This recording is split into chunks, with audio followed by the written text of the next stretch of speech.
Doncs bé, bon dia i bona hora. Espanya golejava 7-0 i sense pietat a Costa Rica en el seu debut al Mundial. Amb Asensio de fals 9 i Rodri de central era Dani Olmo qui obria la llauna al minut 11. El propi Asensio feia el segon al 21 i Ferran Torres de penal signava el tercer abans del descans. A la represa i amb el carrusel de canvis de la selecció, que ens va permetre veure a Valde, a Nico Williams i a Morata, entre d'altres, la selecció no va aixecar el peu de l'accelerador i novament Ferran Torres, Gavi, Carlos Soler i Morata aconseguien signar la major golejada de la selecció espanyola en un Mundial.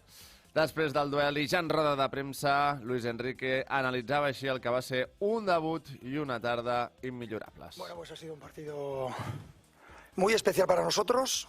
Hemos puesto especial énfasis en empezar la competición de la mejor manera posible y nos ha salido todo redondo. España históricamente no es una selección, y esa es mi experiencia como jugador, que empiece los campeonatos con victoria. Nos suele costar siempre bastante y hoy hemos roto esa racha y ha sido una noche redonda contra una selección que sabe competir muy bien, pero que yo creo que hoy hemos sido muy superiores en todos los aspectos importantes del juego. Doncs realment sí, Lucho. Sí, ábreme una sidra.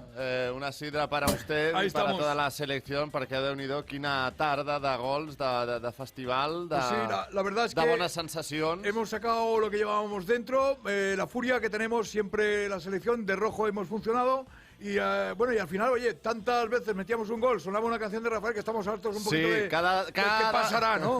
Qué misterio habrá y todo eso. La gran noche, exacte. Després de cada gol de la selecció sonava això a l'estadi al Tomàmato. Sí, la verdad es que es una canción que me gusta, pero llega un momentito a ver si la cambiamos para el siguiente partido.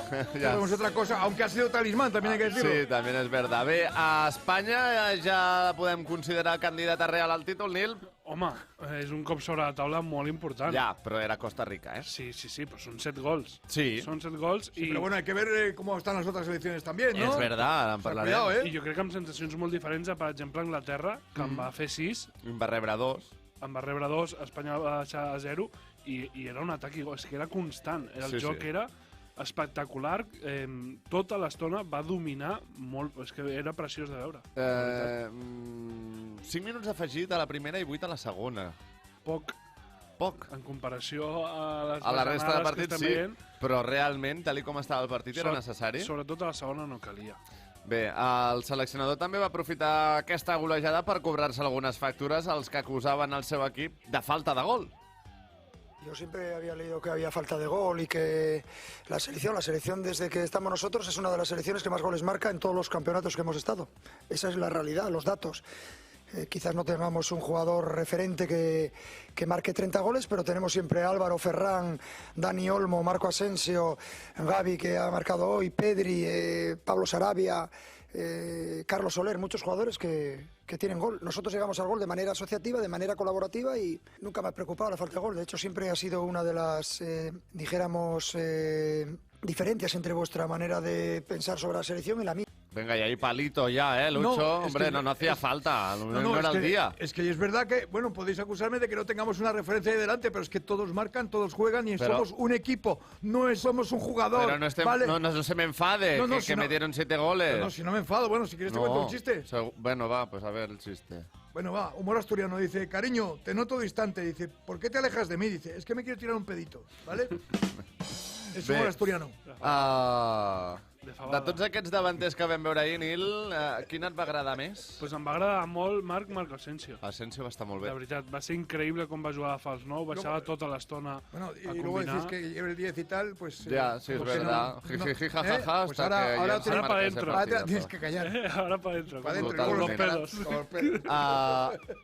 Keylor no va estar fit, també, no ens enganyem. Se'n va menjar alguna, però bueno. Sobretot la d'Asensio, per exemple, no? Va ser una llau constant. I la de Ferran a la segona. Una llau constant de gols que al final, pues, bueno, si potser si hagués estat, haguessin sigut 5 en lloc de 7, però vaja. Exacte. Bé, fixeu-vos però el nivell de la selecció espanyola, que al Mundial de Sud-àfrica que va guanyar va aconseguir marcar 8 gols. Ahir en va fer 7 en un partit, en el primer només. És que és una borrada. Sí, totalment. Pero ahora viene Alemania, ya veremos, Bé, sí. Que está muy bien, pero Josep, bon dia. Buenos días. Ara, per acabar, també com a curiositat, Luis Enrique doncs, també va explicar com decideixen qui és el llançador de penals. En el dia d'ahir va ser Ferran Torres, que no va perdonar des dels 11 metres. valoramos quién es el mejor lanzador. Nosotros vemos cada día cómo tiran los penaltis.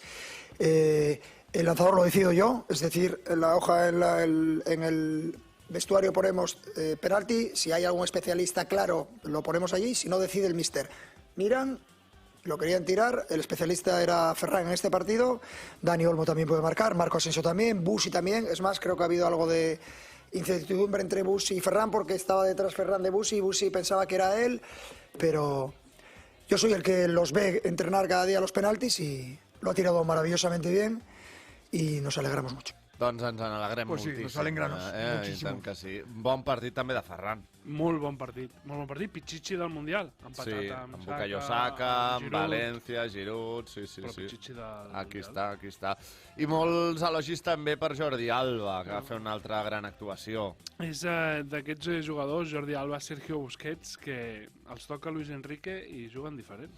La veritat, es veuen diferent. Fins i tot Gavi, et diré. No se'ls veuen les carències i estan molt bé. Sí, Gavi, el propi Ferran va ser també.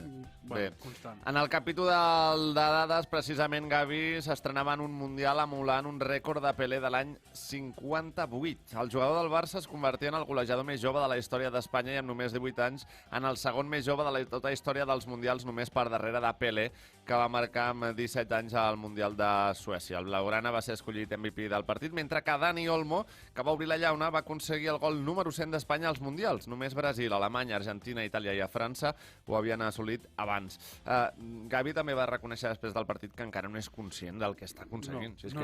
Deia que és Coque qui li va dient... Sí.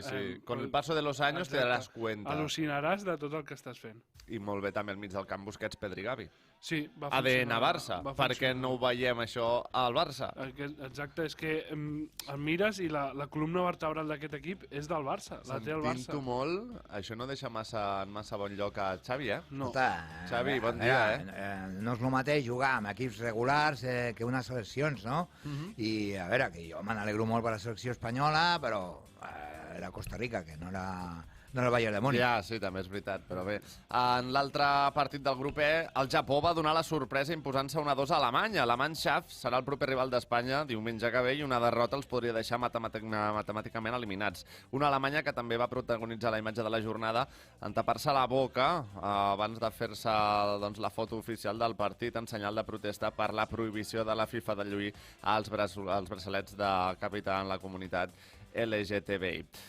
És més perillós Alemanya després d'aquesta derrota? Sens dubte. Va fer bona primera part, però a la segona va canviar radicalment el guió del partit. Sí, Japó va ser molt valenta, la veritat. Sí, sobretot tàcticament. Va anar per al partit. I sí que podem fer aquesta lectura de que potser els hi pot la pressió als alemanys i això, però jo no en confio gaire. Jo crec que els fa més perillosos i... No, Alemanya és veure's contra les cordes... I també més perillós encara el grup d'Espanya si el Japó guanya Costa Rica, com hauria de passar, perquè ja estarà virtualment o matemàticament classificada Japó pels vuitens de final en la darrera jornada on Espanya, doncs segons el que passi contra Alemanya, tindrà també més necessitats o menys. Porque juga abans del partit de Japó, per tant ja sabran el resultat Alemanya-España. Yo creo que nosotros nos hemos de aprovechar de esa desesperación que pueden tener los germanos y en ese momento, cuando están desesperados, nosotros contraatacar y meter la pelota y tenerla más que ellos. Y yo creo que con esa fórmula...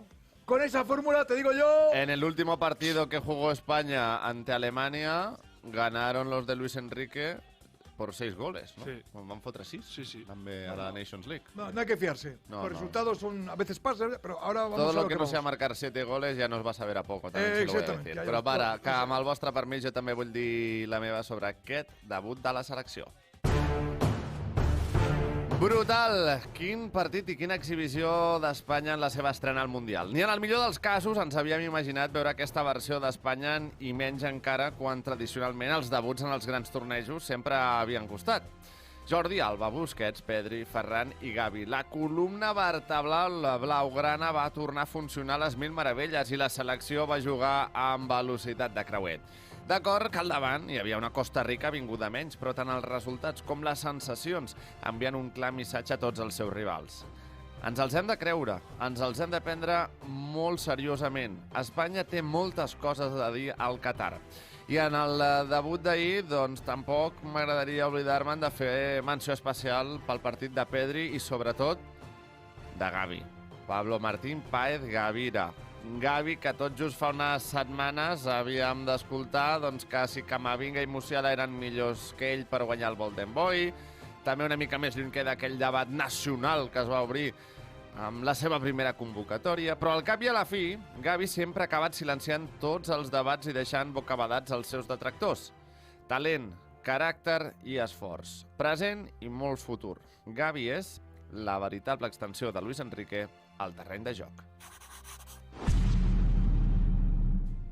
La Ronda.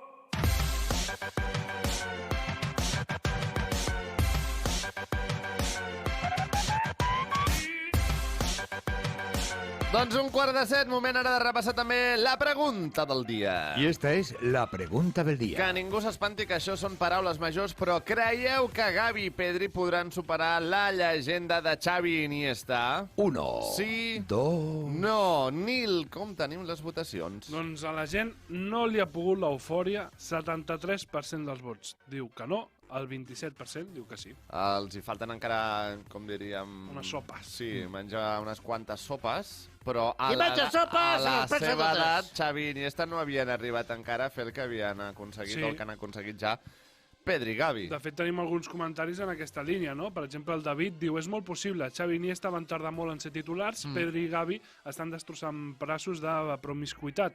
El José, per exemple, diu, no ho creo, és muy difícil, per aquesta llegenda, i el Juan, será difícil, Xavi y Iniesta consiguieron estar al nivel de Messi, incluso mereciendo un balón de oro por delante de él. Ya veremos, el tiempo dirá. Doncs el temps dirà, sí, evidentment, i... ¿Qué pasará? I què passarà, què misteri haurà, però realment és que, esclar, Empezamos con la canción. Xavi i Iniesta han guanyat 2 Eurocopes, Mundial, Sí, sí, sí. 2 triplets, Champions, clar, el Podi de palmarès... pilota Sí, d'or. sí, exacte, sí, el palmarès és important. Nil, durant el partit d'ahir també vam estar pendents a les xarxes socials. Sí. Les xarxes, amb el Nil Alemany. Fem un cop d'ull a veure què es deia i què deien doncs, alguns dels usuaris de Twitter, a veure si no ens el tanquen aviat. També Doncs t'ho diré. mira, sí, és veritat. Començarem pel Ciro López, que diu muchos hoy están borrando artículos que ya tenían preparados, aún así estarán esperando la primera derrota de Luis Enrique para crucificarlo. Pues que los tengan guardados ahí y que no salgan nunca. J. Jordi diu, otra vez España con el ADN Barça, otra vez una España ganadora. Encara que li això piqui algú, eh? No te digo que no, pero también es mi ADN. Sí, ya, también. También es mi verdad. ADN, que tanto ADN, que también es mi ADN. ADN Lucho, de Vale. acuerdo. Delfín Melero, más goles que huevos de Luis Enrique. Qué noche para empezar el Mundial. 6, ¿no? Dijo. 6 me tomo cada día. Pues ayer fueron 7 goles. Sí, fíjate, Venga. me comí un huevo más a Ahí está. salud del último que fue de Ahí Morata. está. Jefe Blanco, Luis Enrique es el mejor entrenador del mundo y no por el 7-0 a Costa Rica, lo es porque Asensio, Ferran Torres, Jordi Alba juega mejor con España que con su equipo. Luis Padrique, y lo dice un madridista. Venga, Luis Padrique, para usted Para y que los veas. elogios de toda la parroquia blanca, o casi toda también, Y va. Universo 1899, que diu, lo dije en su momento, el próximo Golden Boy se lo lleva Valde. No tiene ningún sentido que esté siguiendo los pasos de Gavi y Pedri, titular con el Barça y debutando con la selección en un Mundial. En el gol de Gavi és ell mateix qui comença la jugada fent també una diagonal a velocitat de Fórmula 1. Un coet. Sí, sí, Un com un coet. coet i bé, qui comença la jugada. Realment va ser també brutal. Nil, com arriben avui les portades? Les portades, amb el Nil Alemany. Lògicament, amb aquesta victòria d'Espanya, acaparant una Espanya brutal, titula Marca, amb tots els jugadors abraçats i fent pinya, brillante debut i exhibició coral de l'equipo. Diari AS para soñar, la fotografia amb Gavi saltant en un d'aquests gols, que ha sigut també una fotografia... Que està gairebé allò, no? Boca avall, ja. Sí, sí, sí. Està boig, tu. España se convierte en la Loco. sensación del Mundial con un festival ante Costa Rica. Mundo Deportivo, La Roja Mecánica, 7-0, fotografia per Gavi i Valde, abraçant-lo. I el diari Esport diu Olé, olé, la fotografia en aquest cas per Ferran Torres, de genoll, celebrant un dels seus gols. Espanya debutó en el Mundial con una exhibició futbolística i una goleada històrica. I acabem amb l'esportiu, que diu en lloc com aquí, en aquest cas referint-se a la Champions League femenina que torna al Camp Nou en un escenari de luxe. A la Gazzetta italiana, per exemple, España, exagerada, Daily Mail, ardiente actuación de España en Qatar, Sky Sports, estreno desenfrenado de España, The Guardian, Gavi hace historia del Mundial, l'equip, Calvario para Keylor, el porter del PSG, que aquest any també està acusant la falta de partits, ho vam veure molt clar. I un dia